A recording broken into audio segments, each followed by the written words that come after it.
Mas matindi to. Mag-ingat yung mga anak nyo, ha. Mag-ingat yung mga anak nyo. Totoo po to, seryoso. Pag inipak nyo to, manginginig ka. Frontline na balitang yan, si John Aroa. Nangingisay sa Ano? kalsada ang tatlong kabataang yan sa barangay Mandaragat sa Puerto Princesa City, Palawan. Baka magsumbi na yan. Ang isa, Ayan, no? kumakapaswa ang kamay at paa sa motor. Baka matay na yan. Habang ang isa, pinipilit umupo. Kailan? Pagdating ng rescuer, isa-isa silang sinakay sa ambulansya at dinala sa ospital. Base sa investigasyon, humipak lang sila ng sigarilyo at nagkaganyan na. Para sa sigarilyo, pag inipak mo, putik, mangingisay ka, gaganong ka. Mawawala ka sa sarili mo. Mawawala ka po sa sarili mo. Grabe po yun, mag-ingat kayo doon, tuklaw. Hinit na sigarilyo at after po na nilang mahit-hit ito ay nagkaroon na po sila ng hindi magandang pakiramdam. Tuklaw ang tawag na sigarilyong ginamit nila. Isa itong uri ng Ayan, gamot no? na galing sa Vietnam. Nasa kustodiya na ng mga otoridad ang dalawang sangkot na minor de edad habang pinaghahanap pa ang kasamahan nilang pasimuno daw ng paghihipak ng tuklaw. Iniimbestigahan na yan. Nagbabalita mula sa frontline. Yan po ha. Yan po, mag-ingat kayo dyan. Yan ang delikado kaysa sa chongke. Yung tuklaw po. Kasi yung tuklaw, konting hits mo lang. Kasi nga po, sobrang taas ng nicotine. Kasi po yung nicotine natin dito, mababa lang sa mga yosi. Mababa lang po yan. Pero po itong tuklaw, pakalakas ng nicotine. Yun po yung nagpapakinig. Yun po ang nagpapakinig. Yung, yung dyan sa sigarilyong tuklaw. O, dumako na tayo dito. Isang staff ng senador umano ang nabistong nagmamariwana sa What, man? loob ng Senado. Nyolo, wala nang D. Wala nang X Pinoy D. Tsaka syrup. Laos na yun, D.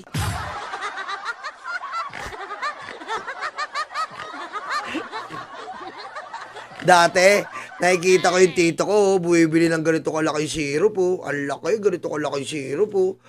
Ano sabi ko sa tito ko? To, anong gagawin mo dyan? Vitamins to. Pamangkin. Talaga? Oo, pampatalino to sa tito, eh.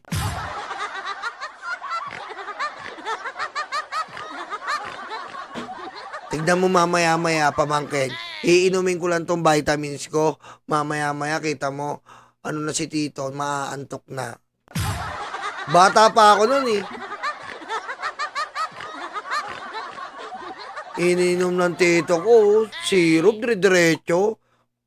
Maya, ang galing ng tito ko, mga ganun-ganun na, umi-snake na, parang worm. Pamangkin, oo. Ganun ako. Ang detalye sa exclusive agenda report ni Dexter Ganiden ng Abante. Oh, Sunod-sunod ang mga isyong pumuputok sa Senado. nako. Mula sa umano'y demolition job para mapatalsik si SP Cheese para walang maging balakid sakaling magsampa ulit ng impeachment complaint versus BP Sara sa Pebrero ng 2026. At ang bonggacious at engranding birthday party. Ayan po, tignan nyo po ito, ha. Dito muna tayo. Ito po si Joel Villanueva, pinasara ang National Museum. Diyan po siya nag-birthday party. At ang birthday party po, grabe po ang ginastos. Ang tindi ng muka.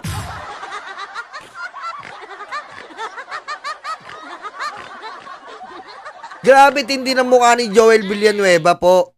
Ha? Apaw na apaw yata sa pera. Samantalang si BBM po, nag-adjust po si BBM. Wala pong magarbong pagkain ngayon. Nag-adjust po ang administrasyon. Ayon din po kay Yussi Claire. Wala pong ikasisiya at ipagahanda dahil ang mga kababayan po natin ay lagapak at nahihirapan. Pero itong si Joel Villanueva, nuknukan ng kapal ng muka. Feeling niya, Joel is Lord. Pagaling mo si BBM, no joke.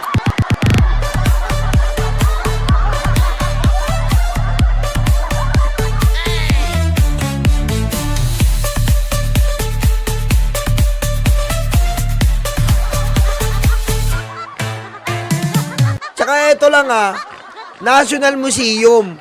Bakit po ganon? 'Di ba? Nagpapakayag po tayo diyan may magdaos ng birthday party. Ngayon ko lang po narinig yan eh. Bawal po yan, alam ko eh. Ba't nagbadaos kayo ng birthday party diyan? Dahil Lord? Ganun po ba yun? Dahil Joel is Lord? Walang ganun.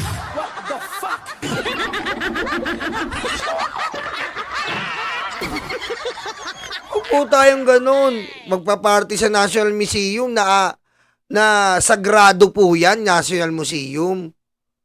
Bawal nga kumain dyan, di ba? Bawal kumain. Bawal magdala ng matatalas. Bawal ng dala ng makakasira. Bawal yan eh.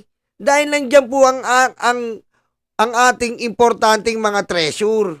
Di ba? Nandiyan yung ni Jose Rizal, no limitangere, el polibusterismo, mga talaga sulat kamay. Nandiyan din yata yung, nandiyan po yung Spolarium ni Juan Luna. Nandiyan po. O, nandiyan din yata yung brief ni Andres Bonifacio.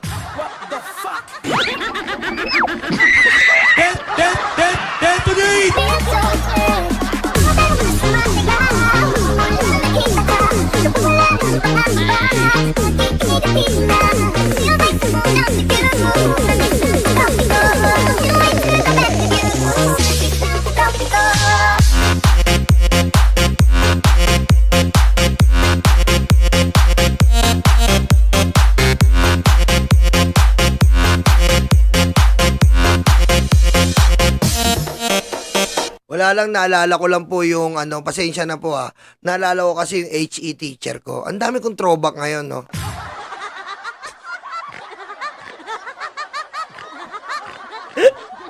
Naalala ko kasi yung HE teacher ko, si Sir Salazar. May punta kami ng National Museum. Ang project niya sa amin, sino man makakakita doon at makakapagturo ng brief ni Andres Bonifacio, 99 ang grade sa THE. Lahat ka. Di nga, sir. Oo. Sino man makapagtuturo sa akin. Ako, alam ko kung saan nakalagay ang brief ni Andres Bonifacio. Talaga, sir? Oo. Kung sino man ang makakita, nakalagay yun doon. Brief ni Andres Bonifacio. Kaya kailangan sumama kayo. 99 kayo sa akin. Hayop na yan, wala naman pala. Gusto niya lang mapuno yung ticket. Hayop to. Hayop ka, sir. Naalala ko pa, tanda ko na. Hayop, Sir Salazar eh. Naalala kita, Sir Salazar, di kita makalimutan. Ang galing mo sa marketing strategy. Diba? Lahat kami bumili ng ticket. Tigda dalawa pa. Hayop.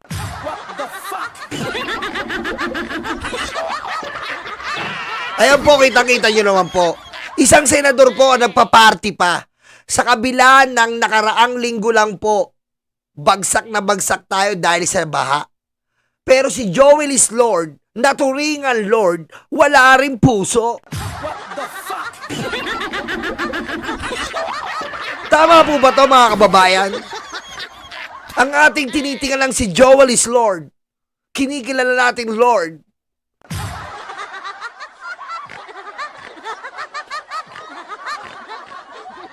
Parang hindi niya po nararamdaman ang paghihirap ng ating mga kababayan. Nag-celebrate pa siya ng party. Although karapatan niya yon. Pero sa National Museum pa po talaga. Ano po ibig sabihin nun? Nagmamayabang siya na kaya niyang magpa-party sa National Museum? Letter A. Letter B. Isa siyang Panginoon na Joel? Letter C, umaapaw ang pera niya at gusto niyang mabawasan. Letter D, all of the above. Talaga.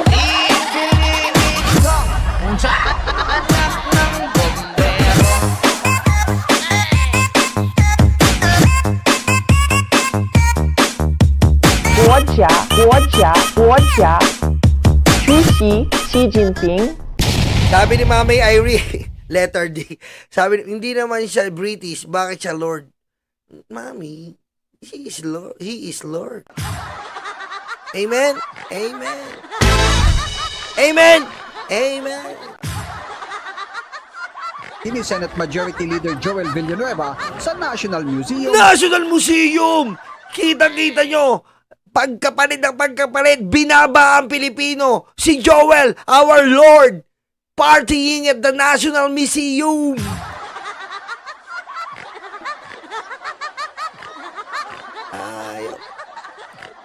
Ayop.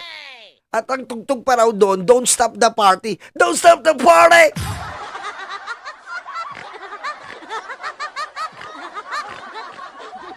Kahit lubog pa sa baha ang ilang kababayan sa Bulacan, Kita mo? Ayun po masaklap. Lubog na lubog po ang Bulacan. At mamaya po, i-react natin si Dan Fernando, ang Scorpio Knights 1. Governor. Lubog na lubog po yung Bulacan. Ikaw, sige ang party, National Museum, wala ka bang nararamdaman? Ha? Ikaw ang Lord namin eh. Ha? Di ba dapat pag Lord, pamantayan ka, Joel? Ba't ganun? Nasasalanta ang mga nilalang mo, Joel. Huwag mo na ngayaan, Joel, na ang ibang parte ng Bulacan ay matulad sa lugar ko, sa Kinadyot, Bulacan, na lumubog at hindi na nakita. Ha, Joel? Gusto mo ba matulad yan sa pinanggalingan ko sa Kinadyot, Bulacan? ngayon, issue naman ang nagchuchongke sa loob ng Senado. Grabe rin ito nagbabalita, eh, no? Ngayon, issue naman ang nagchuchongke dito sa Senado. Bastos? Bastos, eh, no? Bastos. Issue naman ang nagchuchongke. What the fuck? Bastos. Bastos. Bastos magbalita.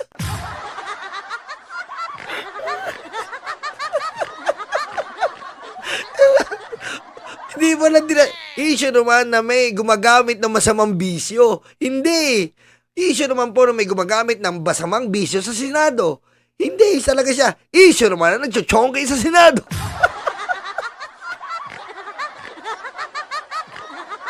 Bastos. Tawa ko, Santa Tiangco. Sa Villanueva, sa National Museum, kahit lubog pa sa baha ang ilang kababayan sa Bulacan. Ngayon, issue naman ang nagchuchongke sa loob ng Senado. Sa Bulacan. Ngayon, issue naman ang nagchuchongke sa loob ng Senado. What the fuck?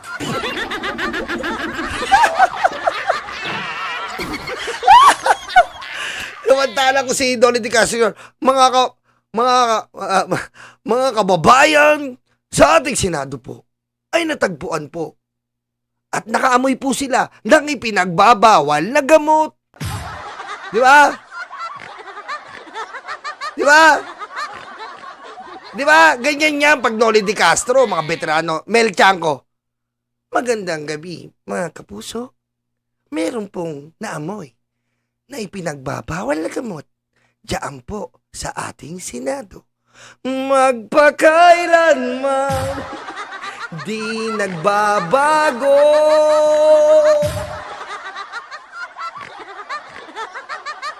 Diba? Ito talaga iba eh. Jessica So. Dumako ang aming team sa ating Senado at napag-alaman po namin na mayroon pong gumagamit ng ipinagbabawal na gamot. Diba?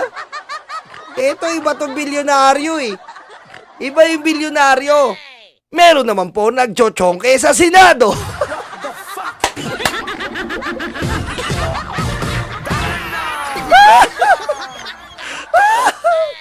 Tapos, si ano naman Gasabelcas. Ayon sa aming Sintuan Sabertias, aming tapuan ang mga pare-perinarya sa isang banyo sa Senado. Parang Inday Garutay eh. Inday Garutay yata, lintik na. Inday Garutay yun eh. Diretso na natin. Ang dami nating... Sa report ng politiko, nangamoy MJ ang Senado sa kalagitnaan ng sesyon. Sino ba itong reporter na to? Ha? Tuntua ako dito. Nangamoy MJ. Sa gitna. Talagang may... Nangamoy MJ.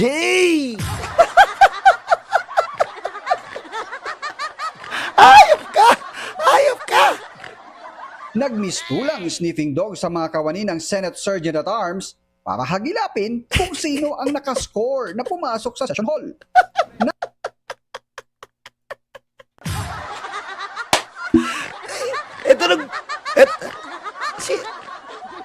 Para hagilapin kung sino ang naka-score. Kantong-kanto eh, no? Kung sino ang naka-score sa loob ng session hall.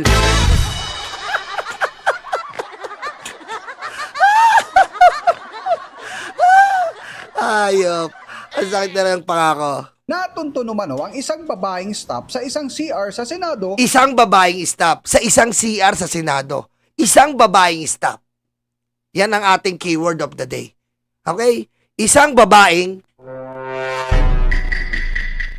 staff. Unang keyword. Na nangangamoy chongke. Pero wala ng mga ebidensya na maaring na-i-flash na raw agad niya sa inidoro bago pa siya matunton ng usaa. Oh, yan ha. Isang babaeng staff na i-flash na sa inidoro, wala na makitang parapernalya, mga kanguso.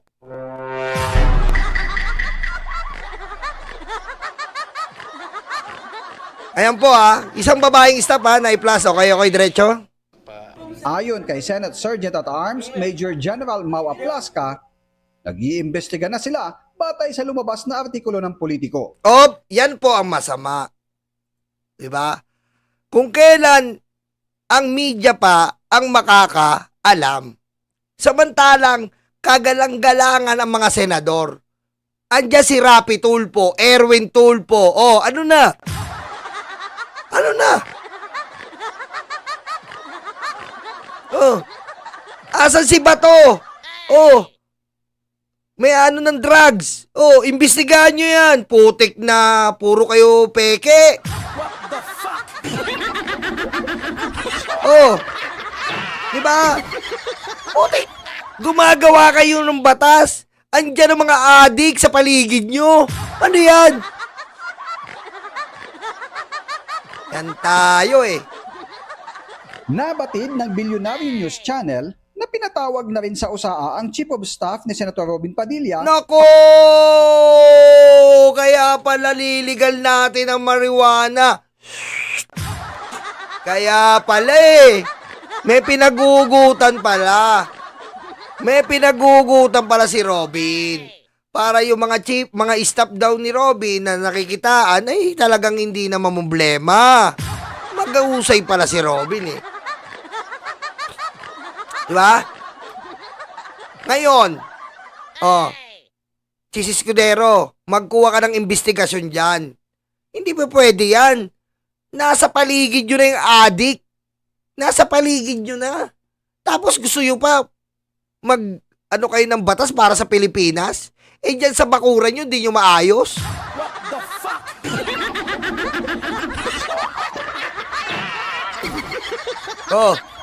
Para makuhanan ng statement matapos umanong manggaling sa kanila ang reklamo. Pero batay sa politiko, dati na ring nasangkot sa kaparehong issue ang babaeng staff na ito. Pero nakalusot siya sa pananagutan. Dating na-involve na. Sa matinding kapit niya sa kanyang boss na dati rin niyang katrabaho bago sila napasok sa Senado. Dati niyang katrabaho bago siya napasok sa Senado.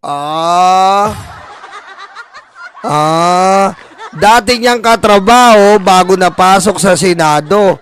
Ibig sabihin, artista yan.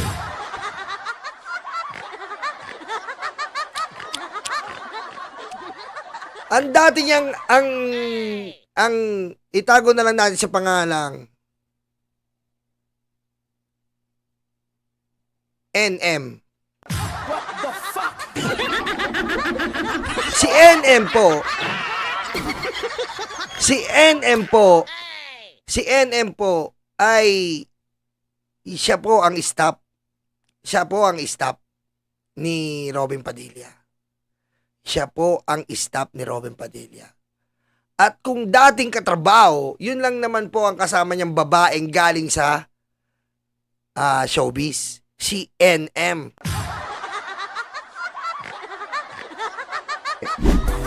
Ayan po Ayan po ang lumalabas ngayon. Ayon din po sa comment section si NM. Ayan po ayan po ayan o. Ayan o. Si NM ang binabanggit dito. Ayan o. Si NM. Ayan o. Grabe. Alam mo to, grabe na po. Sino ba ang maniniwala pa sa Senado na ganyan? Diba? Sino po ba ang maniniwala sa Senado na ganyan? Tapos si Robin, kaya pala mahal na mahal niya si Baste at saka si Kitty, mahilig siya sa mangunsinte. What the fuck?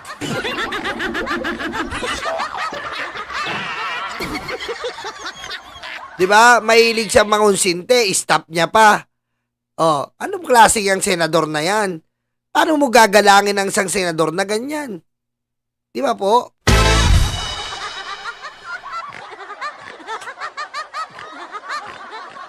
Di ba?